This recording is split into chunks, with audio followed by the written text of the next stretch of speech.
নমস্কার, কলাকানন শিল্প ও সাংস্কৃতিক গ্রুপের ইউটিউব চ্যানেলে আপনাদের সকলকে স্বাগতম। আমরা টিম কলাকানন, আর আমাদের অন্যান্য বিভাগের মধ্যে অন্যতম এই বিভাগ কাহিনী বাহিনী। রহস্য, রোমাঞ্চ, প্রেম, কৌতুক এবং ভয়ের সাথে জুড়ে থাকুন আমাদের এই কাহিনী বাহিনী সিরিজের সাথে।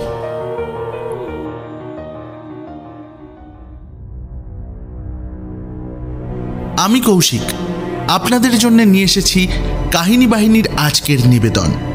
লেখক ষষ্ঠীপদ চট্টোপাধ্যায়ের লেখা সন্ধ্যা নীড়। গল্পের সমস্ত ভূমিকায় যারা কণ্ঠ দিয়েছেন তারা হলেন শুভদীপ বনু, সৌম্যদীপ বনু, দেবরাজ চক্রবর্তী, জিৎ ঘোষ, রিয়া সান্ধকী এবং কলাকাননের অন্যান্য সদস্যবৃন্দরা। পরিচালনা এবং পোস্টার ডিজাইনে শুভদীপ বনু, সম্পাদনায় সৌম্য এবং জিৎ, এবং স্পেশাল এফেক্টসে পাপ্পু পাঁজা। তাহলে শুরু করছি আজকের গল্প সন্ধ্যা নীড়। আমার বন্ধু শিশিরের ওই এক রোগ, যখন তখন যার তার সঙ্গে পায়ে পা তুলে ঝগড়া বাঁধিয়ে বসে। সেই জন্য ওকে নিয়ে পথে ঘাটে বেরোতে আমার ভয় লাগে। তা সেবার হলো কি, আমাদেরই এক বন্ধু শিলদায় থাকে। হঠাৎ করে তার বোনের বিয়ে ঠিক হয়ে গেলে সেই উপলক্ষে আমাদেরও যেতে হলো ঝাড়গ্রামে। ইস্পাত এক্সপ্রেস তখন সবে চালু হয়েছে। সকাল 6:10 ট্রেন। তাড়াহুড়ো করে স্টেশনে এসে টিকিট কেটে প্ল্যাটফর্মে ঢুকেই দেখি ট্রেন আসছে। শিশির তো লাফাতে লাফাতে বলল, যেভাবেই হোক জানলার ধারে একটা সিট আমাদের দরকার। কিন্তু চাই বললেই তো আর হলো না, রিজার্ভেশন নেই। আগে উঠে জায়গা দখল করতে পারলে তবেই না। তা সেইভাবেই ওঠা হলো। শিশির করল কি, গাড়িতে ওঠার আগেই জানলা গলিয়ে সাইডের সিটে একটা রুমাল ফেলে দিয়েছিল। তারপর গাড়িতে উঠে অন্য এক সহযাত্রী সেখানে বসতে যেতেই দেখি সরুন এখান থেকে সরুন। তাকে ধাক্কা দিয়ে সরিয়ে ওই সিটে আমাকে বসিয়ে আমার পাশে নিজেও বসে পড়ল।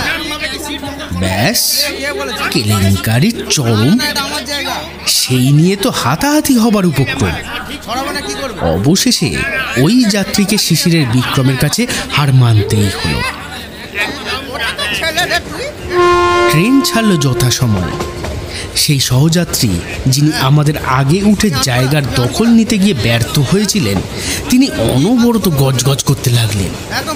অন্যান্য সহযাত্রীরাও বললেন, না না না না, এইভাবে রুমাল বেঁধে সিট এখানে রাখা যায় না। শিশিরও ছাড়বার পাত্র নয়, বলল, কেন যায় না? কেন যাবে না? কেন সব যাবে, সবাই রাখে এখানে। আমি আগে এসে রেখেছি। আবার বেশি কথা বলছেন আপনারা, আবার কথা বলছেন। বলুন কজনকে দেখতে চান? বলুন। কাউকেই দেখতে চাই না, ওটা নিয়ম নয়। আরে রাখুন তো মশাই নিয়ম। বেশি নিয়ম কানুন দেখালে পরপর লাইন দিয়ে ট্রেনে উঠতে হয়। আর এই ভদ্রলোক তো আমাকে ঠেলে সরিয়ে দিয়ে আমার আগে উঠলেন। তখন কোথায় ছিলেন আপনারা? বলুন। অবশেষে আমি বিবাদের অবসান ঘটাতে জানলার ধার থেকে সরে এসে ভদ্রলোককে বললাম, দাদা, আপনিই বসুন। আমার জানালার ধারে না বসলেও চলবে। না, ঠিক আছে। আমি কি বসার জন্য ছটফট করছি? তোমার বন্ধু শান্তি। ভদ্রলোক অন্য সিট থেকে সরে এসে গুছিয়ে বসলেন জানলার ধারে। কিন্তু ততক্ষণে শিশির তো আমার ওপর রেগে আগুন তেলে বেগুন। বলল, এটা কি করলি তুই? হ্যাঁ, যে জায়গার জন্য এত ঝগড়াঝাটি করলাম, তুই কিনা বদান্যতা দেখিয়ে সেই জায়গাটাই ওকে ছেড়ে দিলি। এতে আমার কতটা অপমান হলো একবার ভেবে দেখলি না? আরে এতে মান অপমানের কি আছে? সবাই যখন অপছন্দ করছে তখন দিলামই না হয় সিটটা ছেড়ে। বাহ বন্ধু, বাহ, বেশ বলে রাগে ফুলতে লাগলো।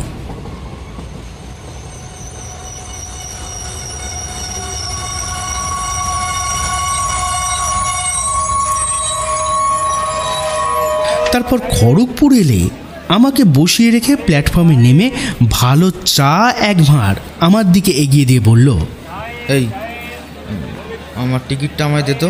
কেন, কি করবি? এখনই ছেড়ে দেবে ট্রেন, উঠে আয়। যা বলছি তাই কর, তাড়াতাড়ি দে। অগত্যা একটা টিকিট ওর হাতে দিলাম। নড়ে উঠল ট্রেন। শিশির বলল, তুই যা, আমি যাচ্ছি না, আমার মুড খারাপ হয়ে গেছে, আমি বাড়ি ফিরে যাচ্ছি। মুড আমারও খারাপ হয়ে গেল। এমন যে হবে তা কেই বা জানতো।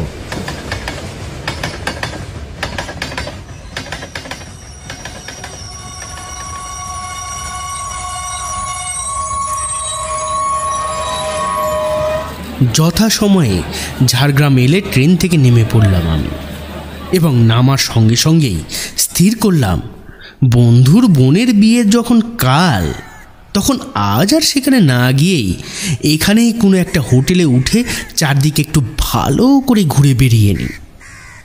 এইভাবে স্টেশন সংলগ্ন দু একটি লজে গেলাম আশ্রয় নিতে, কিন্তু কোনোটি আমার মনের মতো না হওয়ায় যখন কি করব ভাবছি, তখনই একজন বলল, খুব ভালো জায়গায় যদি আপনি থাকতে চান, আপনি সন্ধানীতে চলে যান। ও তা সন্ধানীরটা কোথায়? ঝাড়গ্রামের শেষ প্রান্তে, বেশ মনোরম পরিবেশ। ওর যে ভালো জায়গা আর হয় না। তার কথা মতো অনেকটা পথ হেঁটে চমৎকার একটি নবনির্মিত বাড়ির সামনে গিয়ে দাঁড়ালাম। এই সন্ধানীর। গেট পেরিয়ে ভেতরে ঢুকতেই দেখলাম এক প্রবীণ ভদ্রলোক খাতা পেন নিয়ে বসে আছেন। আমি যেতেই অভ্যর্থনা করলেন, আসুন আসুন, ঘর নেবেন? হ্যাঁ, সিঙ্গেল রুম একটা চাই। আপনার নাম ঠিকানাটা ওখানে লিখে দিন আর 50 টাকা জমা করুন। আমি তাই করলাম। অমনি এক রূপবতী বিবাহিতা তরুণী এক মুখ হাসি নিয়ে এসে পরিচিত জনের মতো বলল, আসুন। আমি তাকেই অনুসরণ করলাম। বাড়ির পেছনে বাগানের দিকে একা থাকার মতো ছোট্ট একটা ঘর দেখিয়ে তরুণী বলল, এই ঘর পছন্দ আপনার?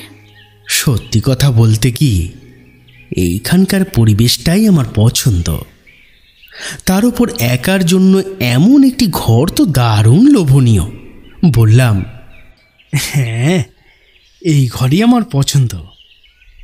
আহ, কি সুন্দর গন্ধ! কিসের গন্ধ বলুন তো? হাসনুহানার।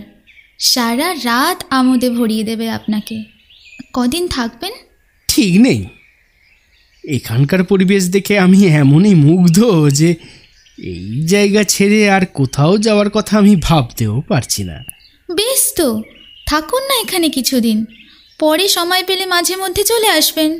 আচ্ছা, এই ঘরের ভাড়া কত? বেশি নয়, 25 টাকা। 20 টাকার ঘরও আছে। থাকুক, এই ঘরই আমার পছন্দ। থ্যাঙ্কস। অ্যাটাচ বাদ নয়, কমন। তা হোক, এই লজে গেস্টও কেউ নেই, কাজেই কোনো অসুবিধা হবে না। ঘর থেকে বেরোলেই বাথরুম, পাশেই বাগানে নানা রকমের গাছগাছালি শোভা, ফুল গাছও রয়েছে অনেক। আমি বাথরুমে গিয়ে হাত মুখ ধুয়ে ফ্রেশ হয়ে আসতেই তরুণী আবার মিষ্টি হাসির মাধুর্য ছড়িয়ে 1 কাপ চা আর 2টো বিস্কুট নিয়ে এসে ঘরে ঢুকলো। এই সময় চায়ের একটু সত্যিই প্রয়োজন ছিল আমার। ভাবছিলাম বাইরে কোথাও গিয়ে খেয়ে আসব। তার জায়গায় মেঘনা চাইতেই জল। বললাম, আপনি কি অন্তর্যামী নাকি? সত্যি সত্যি এখন আমার খুব চা খেতে ইচ্ছে করছিল। বারে, হোটেল চালাই আর যাই করি, আমিও তো একজন গৃহবধূ। অত দূর থেকে ট্রেন জার্নি করে এসেছেন, এখন একটু চা খাবেন বই কি, তাই নিয়ে এলাম। আচ্ছা, দুপুরে কি খাবেন বলুন তো? মাছ, মাংস না ডিম? যদি মাছ মাংস খাই? তাহলে বলুন, খাসি না মুরগি? মুরগি। ঠিক আছে, বেলা 12টায় পেয়ে যাবেন। ততক্ষণ আপনি এক কাজ করুন, চা খেয়ে একটু আশপাশ থেকে ঘুরে আসুন। আমি তাই করলাম। চা খেয়ে চায়ের কাপটা দরজার বাইরে রেখে ঘরে তালা দিয়ে বেড়াতে চললাম। ভাগ্যে শিশিরটা সঙ্গে আসেনি, এলে সব মাটি করে দিত। প্রথমত ওই তরুণীকে দেখে এই লজে তো উঠতই না, তার উপর রসবোধ না থাকায় কথাটি পর্যন্ত বলতে দিত না কারোর সঙ্গে, বিশেষ করে কোনো মেয়ের সঙ্গে তো নয়। যখনকার গল্প তখন আমার কাঁচা বয়স, তরুণীও সুন্দরী, ফলে তার মাধুর্য আমার মনকে ভরিয়ে তুলেছিল। তবুও একটা ব্যাপার আমার কিন্তু ভালো লাগছিল না, সেটি হলো তরুণীর এই আন্তরিকতা। হোটেলে যাত্রী পরিষেবার জন্য এমন এক গৃহবধূকে এগিয়ে দেওয়ায় গৃহস্থের প্রতি কারও ধারণা ভালো থাকে কি? আমার পরিবারের মধ্যে এই রকম তো আমি কল্পনাও করতে পারি না। যাই হোক, আমি ঝাড়গ্রামের পথে পথে ঘুরে শাল ও সেগুনের বন দেখতে লাগলাম। চারদিকে লাল মাটি আর ঘন সবুজের সমারোহ দেখে মন আমার ভরে গেল। এইভাবে ঘুরতে ঘুরতে হঠাৎই আমার এক পরিচিত জনের সঙ্গে দেখা হয়ে গেল। ভদ্রলোক রেলে চাকরি করেন, একসময় উনি আমাদের এলাকাতেই থাকতেন। আমায় দেখেই উল্লাসিত হয়ে বললেন, কি গো তুমি? আপনি এখানে? আমি তো এখানেই আছি, কিন্তু তুমি এখানে কি করছো? কিছুই না, উদ্দেশ্যহীনভাবে ঘুরে বেড়াচ্ছি। বুঝেছি, মাথার পোকাটা আবার নড়ে উঠেছে তাই না? উঠেছ কোথায়? সন্ধ্যানীরে। হ্যাঁ, সন্ধ্যানীরের নাম শুনেই কেমন যেন হয়ে গেলেন ভদ্রলোক। পরক্ষণেই স্বাভাবিক হয়ে বললেন, কি করে সন্ধান পেলি? স্টেশনের কাছেই একজনের মুখে শুনলাম, তাই আর কি। ভালো ভালো, একেবারেই ঘরোয়া পরিবেশ ওখানকার। তবে ওখানকার একটা ব্যাপার আমার কিন্তু ভালো লাগছে না। কোন ব্যাপারটা বলো তো? কোনো ভদ্র ঘরের তরুণী বউকে দিয়ে এইভাবে অতিথি আপ্যায়ন করানোটা কি ঠিক? না না, ঠিক নয়। তবে কি জানো, এছাড়াও উপায়ও ছিল না ওদের। ওই সন্ধ্যা মা সত্যিকারের একজন আদর্শ গৃহবধূ, অত ভালো মেয়ে হয় না। ওই যে প্রৌঢ় ভদ্রলোককে দেখলে, উনি ওর শ্বশুর, আগে আর্মিতে ছিলেন। ভয়াবহ এক দুর্ঘটনায় ওর দুটি পাই হারানো। ওর একমাত্র ছেলে জয়ন্ত বছর 2 আগে হঠাৎই নিখোঁজ। এই অবস্থায় জীবন ধারণের জন্য ওই হোটেল ব্যবসা করা ছাড়া ওদের আর কোনো উপায় ছিল না। ঝাড়গ্রামের ঘিঞ্জি পরিবেশ থেকে দূরে ওই বাড়িটি ওরা শান্তিতে বসবাসের জন্য তৈরি করেছিলেন। এখন ওটাকেই একটু গুছিয়ে গাছিয়ে 2-1টা ঘর বাড়িয়ে যাত্রী নিবাস করে তুলেছেন। বেশি নির্জনে বলে খুব একটা লোকজন যায় না ওখানে। দুপুরে এবং সন্ধ্যায় খাওয়ার জন্য কিছু লোক আসে, মাঝে মধ্যে চেঞ্জাররাও গিয়ে থাকেন, তবে ওই 2-1 দিন। কেউ কেউ নাকি ভয়টয়ও পান। অবশ্য সবই মনের ব্যাপার। তা যাক, যা বলছিলাম, ওই সন্ধ্যামাই দেখাশোনা করে সব কিছু, বুঝলে? এমনকি অতিথিদের রুচি অনুযায়ী রান্না বান্না। এক হাতে হোটেলের হাল ধরা, আর ওই প্রতিবন্ধী শ্বশুরের সেবা যত্ন করা কি কম কথা? কাজের লোক একজন আছে, অবশ্য সেটা কোনো কাজেরই না। ঘর ঝাড় দেয় আর বাসন মাজে, এমনকি দোকান বাজার পর্যন্ত সন্ধ্যামাই করে। আমি অভিভূত হয়ে বললাম, তাই বুঝি? আরে না না, তোমার দোষ নেই। যারা ভেতরের ব্যাপার জানে না তারা অনেক কিছুই ভাবে, বুঝলে না? আমি আর বেশিক্ষণ সেখানে না থেকে সন্ধ্যা নীড়ে ফিরে এলাম। তরুণীর প্রতি এক বিনম্র শ্রদ্ধায় অন্তর আমার ভরে উঠল। দুপুরে স্নানের পর তরুণী এসে মাংস ভাত দিয়ে গেল, সেই সঙ্গে আলু ভাজা, পাঁপড় আর চাটনি। একেবারে বাড়ির মতো রান্না। খেয়ে দারুণ তৃপ্ত হলাম। এরপর একটু বিশ্রাম নিয়ে বিকেলে গেলাম রাজবাড়ি দেখতে। তারপর সন্ধে উত্তীর্ণ হতেই আবার ফিরে এলাম। আমি ফিরে আসায় যেন হাঁপ ছেড়ে বাঁচল তরুণী। বলল, উফ, কি এত পথে পথে ঘুরছেন বলুন তো সেই থেকে? একে বন জঙ্গলের দেশ, তাই নির্জন জায়গা। হঠাৎ করে কোনো ভালুক টালুক বেরিয়ে পড়লে সর্বনাশ হয়ে যাবে যে। বন্য জন্তুর কথাটা অবশ্য আমার মনে হয়নি একবারও। যাই হোক, এবার সাবধান হয়ে যাব। একটু আগে একজন যাত্রী এসেছিল, দূর করে দিয়েছি তাকে। সে কি? কেন? মনে হলো ড্রিঙ্ক করে এসেছিলেন ভদ্রলোক, মুখ থেকে গন্ধ ছাড়ছিল। আমার এখানে ওসব হবে টবে না। বেশ করেছেন। দুষ্ট গরুর চেয়ে শূন্য গোয়াল ভালো। বিশেষ করে এই সন্ধ্যা নীড়ের একটা সুনাম আছে, সেটা যেন নষ্ট না হয়। আমি ঘরে এসে বসলে তরুণী আবার চা নিয়ে এলো আমার জন্য। আমি চায়ে চুমুক দিলে সে বলল, রাত্রে কি খাবেন? ভাত না রুটি? রুটি আর মাংস। না না, দুবেলা মাংস না, রাতে একটু আলুর দম করি। আমার হাতের আলুর দম খেয়ে দেখুন তো, সবাই ভালো বলে। আশা করি আপনারও ভালো লাগবে। যা আপনি খাওয়াবেন, হাসি মুখ করে তাই আমি খাবো। তরুণী আমাকে বসিয়ে রেখে সেই যে গেল, আর এলো না। এলো যখন রাত 10টা। খান ছয়েক রুটি আর এক বাটি আলুর দম টেবিলে রেখে বলল, শুভরাত্রি, আজকের মতো আসি তাহলে। অবশ্যই। আপনার দেরি দেখে ভাবছিলাম ভুলেই গেলেন বোধহয়। তাই কি পারি? আপনাদের সেবাই যে আমার ধর্ম। তরুণীর কথায় অন্তর প্লাবিত হয়ে গেল আমার। হাতে একটি গল্পের বই ছিল। তরুণীর হঠাৎ নজর পড়ল সেই দিকে। বইটা হাত থেকে নিয়ে নেড়েচেড়ে বলল, কাল তো আপনি আপনার বন্ধুর বোনের বিয়েতে শিলদা যাবেন। যাওয়ার আগে বইটা দিয়ে যাবেন আমাকে, আমি সারাদিনে পড়ে শেষ করে দেব। বেশ তো, কাল কেন, আজ এখনই নিন আপনি। আমি খেয়ে দেই শুয়ে পড়ব, আর বই পড়ব না। তরুণী খুশি মনে বইটি নিয়ে চলে গেল। যাওয়ার আগে বলে গেল, ও হ্যাঁ, ভালো কথা, বাগানের দিকের এই জানলাটা না একটু বন্ধ রাখবেন কেমন? অন্ধকারে রাত দুপুরে লতা টতার উপদ্রব হতে পারে। তরুণীর কথা মতো জানলা বন্ধ করে খাওয়া দাওয়ার পাট চুকিয়ে আলো নিভিয়ে শুয়ে পড়লাম। শোয়া মাত্রই ঘুম।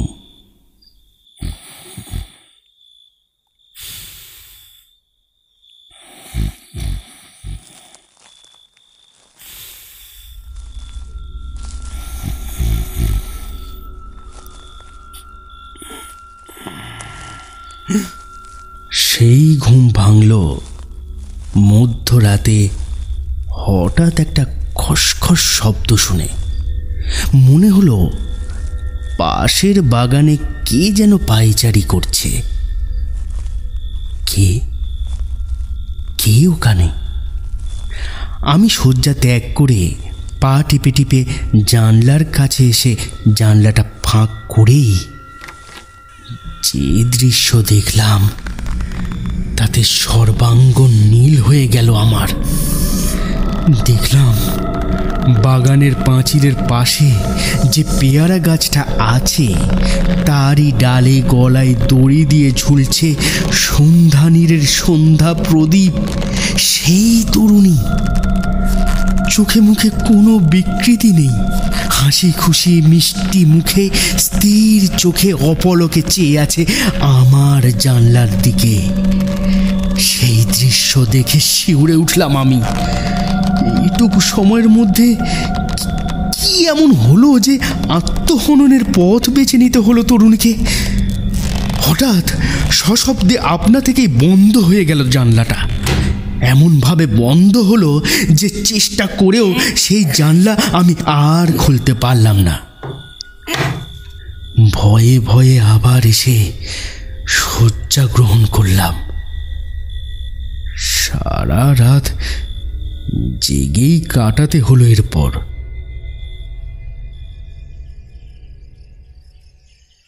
ভোরের দিকে একটু ঘুমিয়ে পড়েছিলাম।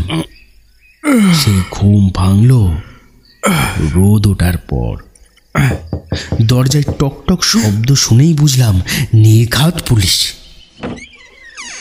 এ কি, কিন্তু দরজা খুলেই অবাক দেখি না চা বিস্কুট হাতে নিয়ে হাসি হাসি মুখে তরুণী এসে দাঁড়িয়েছে দরজার সামনে। এ কি, এখনো ঘুমোচ্ছেন? আমি ভূত দেখার মতো চমকে উঠলাম। আমতা আমতা করে বললাম, না মানে কাল রাতে প্রথম দিকে ঘুম হয়নি বলে শেষের দিকে একটু ঘুমিয়ে পড়েছিলাম। তাও ভালো। বলে তরুণী আমার ঘরে ঢুকে টেবিলের ওপর চায়ের কাপ রেখে একটু রাগত স্বরেই বলল, এ কি, কাল আমি বলে গেলাম বাগানের দিকে জানলাটা খুলবেন না, ঠিক খুলেছেন দেখছি। আমার চোখ তখন কপালে উঠে গেছে। যে জানলাটা কাল রাত্রে আমি আর একবারও চেষ্টা করেও খুলতে পারিনি, সেই জানলাটা শুধু যে খোলা আছে তাই নয়, ছিটকিনিও লাগানো আছে। আমি কোনো রকমে ঢোক গিলে বললাম, না মানে যাকগে, মুখ ধুয়ে চা খেয়ে নিন। আপনি এখনই যাবেন না খেয়ে দিয়ে দুপুরে? এখনই যাব, এবং একেবারেই। আমার কথার সুরে আহত হয়ে তরুণী আমার চোখের দিকে একবার তাকিয়ে চোখ নামিয়ে নিল। তারপর ধীরে ধীরে চলে গেল ঘর থেকে। বই গেল, কাল রাতে যে দৃশ্য আমি দেখেছি তারপরে আর এখানে থাকার সাহস আমার নেই। তাই চা খেয়ে হিসেবের পাট চুকিয়ে দিয়ে বিদায় নিলাম। তরুণী আমার বইটি ফেরত দিতে এলে উপহার হিসেবে এই বইটি দিয়ে দিলাম ওকে।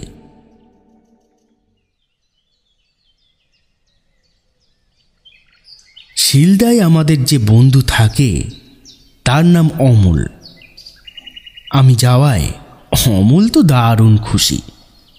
আনন্দের আবেগে আমাকে বুকের মধ্যে জড়িয়ে ধরল। তারপর বলল, আরে কি রে, তুই একা কেন? শিশিরেরও তো আসার কথা ছিল, সে কই? আমি তখন সব বললাম ওকে। শুনে অমল বলল, শিশিরটা দেখছি বরাবর একই রকমের রয়ে গেল। তা যাক, তুই যে এখানে এসছিস এতেই আমরা খুব খুশি। তবে কাল সন্ধ্যানীরে না উঠে এখানেই চলে আসতে পারতিস। বাড়িটার একটু বদনাম আছে। কি রকম? রাত্রিবেলা অনেকেই নাকি অনেক কিছু দেখতে পায় ও বাড়িতে, ভয়টয়ও পায়। আমি তখন সুযোগ পেয়ে আমার অভিজ্ঞতার কথাটাও বললাম ওকে। শুনেই শিউরে উঠল অমল, বলল, ভাগ্য ভালো যে বেঁচে গেছিস।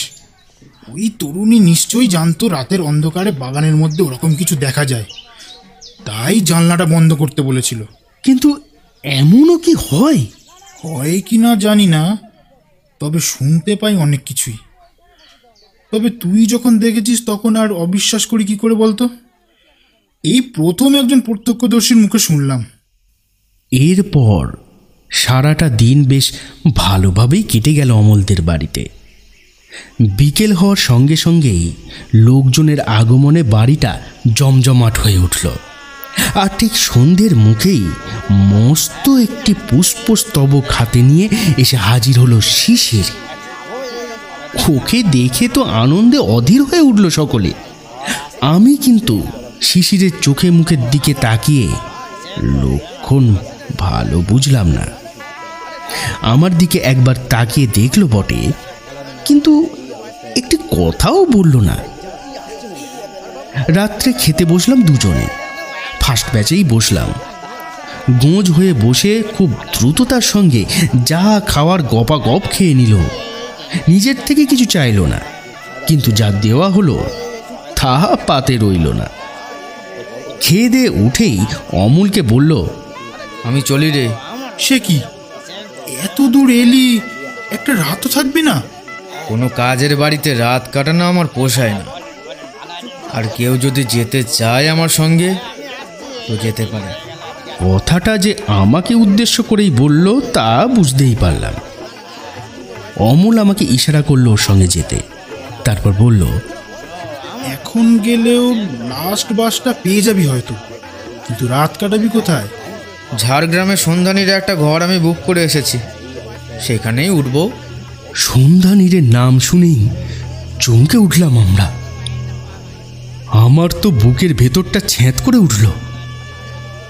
অমূল তখন আমার ব্যাপারটা সব খুলে বলল শিশিরকে। শুনেই তেলে বেগুনে জ্বলে উঠল শিশির। বলল, সেই জন্যই তো আরও বেশি করে যাব সেখানে। এই সমস্ত বুজরুকি আমি বিশ্বাস করি না। কিছু লোকের স্বভাবই হচ্ছে অযথা গুজব সৃষ্টি করা। আজ রাতে আমি স্বচক্ষে দেখব ওখানে কি হয়। অতএব অনিচ্ছা সত্ত্বেও শিশিরের সঙ্গে যেতেই হলো আমাকে। সন্ধানীরে যেতেই তরুণী মৃদু হেসে বলল, কি ব্যাপার, আবার এলেন যে? বাধ্য হয়েই আসতে হলো আমার এই বন্ধুটির জন্য। বন্ধু? কোথায় আপনার বন্ধু? আমার তখনকার অবস্থাটা আমি ঠিক কাউকেই বুঝিয়ে বলতে পারবো না। কোথায় শিশির, কোথায় কে? আমি তো একা। আমার শরীরের মধ্য দিয়ে যেন একটা হিম স্রোত বয়ে গেল। তরুণী বলল, আপনি কি ওই ঘরেই থাকবেন, না অন্য ঘর দেব আপনাকে? আমি কোনো রকমে বললাম, আমি যাই। আপনি যেতে চাইলেও আমি তো আপনাকে যেতে দেব না। তার চেয়ে বরং এখানেই থাকুন আপনি। একা থাকতে না চান, এইখানে বসে আমার সঙ্গে গল্প করে রাতটা কাটিয়ে দিন। তরুণীর প্রস্তাবে রাজি হলাম আমি। না হওয়া ছাড়া উপায়ও ছিল না। তার কারণ এই বাড়িতে কোনো মতেই একা থাকা সম্ভব ছিল না আমার পক্ষে। দুজনে মুখোমুখি বসলে তরুণী বলল, আচ্ছা বলুন তো, আজ সকালে হঠাৎ আপনি মতের পরিবর্তন করে চলে গেলেন কেন? কাল রাতে কি আপনি কোনো কারণে ভয়টাই পেয়েছিলেন? আমি তখন রাতের ঘটনার কথা বললাম তরুণীকে। সব শুনে তরুণীর চোখ দুটি সজল হয়ে উঠল। বলল, আমাদের এই সন্ধানীরে আপনি শেষ অতিথি। খুব শিগগির আমরা এখানকার পাট তুলে দিয়ে মধুপুরে চলে যাব। কিন্তু কেন? এইভাবে কি হোটেল ব্যবসা করা যায়? আপনিই বলুন না। এই সন্ধানীরে আরেকবার ফিরে আসতে আপনারই কি ইচ্ছে করবে? তা অবশ্য ঠিক। কাল রাতে যাকে আপনি দেখেছিলেন সে আর কেউ নয়, আমারই বোন। সামান্য একটা ব্যাপারে অভিমান করে ওই পেয়ারা গাছের ডালে গলায় দড়ি দিয়েছিল সে। তারপরে অত্যন্ত রহস্যময়ভাবে আমার স্বামী নিখোঁজ হয়ে যান। এদিকে এখানকার ব্যাপার স্যাপার লোকমুখে চাউর হয়ে যাওয়ায় কেউ এখানে আসেও না খুব একটা। তবুও মাঝে মধ্যে আপনার মতো কেউ হঠাৎ করে এখানে এসে পড়লে দারুণ চমকে উঠি। কেননা তারা সবাই বলে স্টেশন এলাকা থেকেই নাকি কেউ তাদের এখানে আসতে বলেছে। অথচ বিশ্বাস করুন, ওখানে আমাদের কোনো লোকই নেই। তা নয় হলো, কিন্তু আমার সঙ্গে যে বন্ধুটি এলো সে হঠাৎ উদাও হয়ে গেল কি করে? ঠিক যেন হাওয়ায় মিলিয়ে গেল। আপনার সঙ্গে কোনো বন্ধুই আসেননি? হ্যাঁ, সে তো বুঝতেই পারছি। কিন্তু সারাটা পথ যে আমরা একসঙ্গে এলাম। এবং এখান থেকে বিদায় নিলে ওই বন্ধুই আপনার সঙ্গ নিতেন, সেই জন্যই আপনাকে যেতে দিলাম না। তাহলে কি বলতে চান? আমার বন্ধুরও মানে ওরও কিছু হয়ে গেছে? কি করে বলবো বলুন, আপনিও যেখানে আমিও তো সেখানে। সে রাতটা তরুণীর সঙ্গে কথা বলে গল্প করে কোনো রকমে কাটিয়ে দিলাম। পরদিন সকালে ট্রেনেই ফিরে এলাম বাড়িতে। এসেই এক মর্মান্তিক সংবাদ পেলাম। আমার পাশের বাড়ির নরেশবাবু হঠাৎ স্ট্রোক হয়ে মারা গেছেন। তবে কিনা অধিকাংশ ভূতের গল্পে যা হয়, এক্ষেত্রে তা হয়নি। শিশিরের আত্মা শিশিরের মধ্যেই আছে, অর্থাৎ সজ্ঞানে এবং সুস্থ শরীরেই আছে সে। ওই দিনের ঘটনার জন্য সে নিজেই অনুতপ্ত। কিন্তু এখন প্রশ্ন হলো, শিশিরের মতো চেহারা নিয়ে যে আমাকে দেখা দিল, সে তাহলে কে?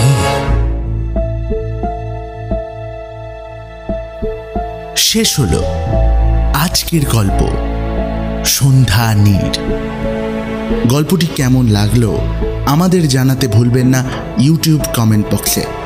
ভালো লাগলে গল্পটিকে লাইক করবেন এবং চ্যানেলটিকে অবশ্যই সাবস্ক্রাইব করবেন, আর বেল আইকনটি ক্লিক করতে ভুলবেন না। এছাড়াও আমাদের সঙ্গে জুড়ে থাকতে আমাদের ফেসবুক পেজে ফলো করতে পারেন, লিংক ডেসক্রিপশনে দেওয়া আছে। খুব তাড়াতাড়ি উপস্থিত হব আরও একটি গল্প নিয়ে। সবাই ভালো থাকবেন, সুস্থ থাকবেন। আমাদের পাশে থাকার জন্য অসংখ্য ধন্যবাদ।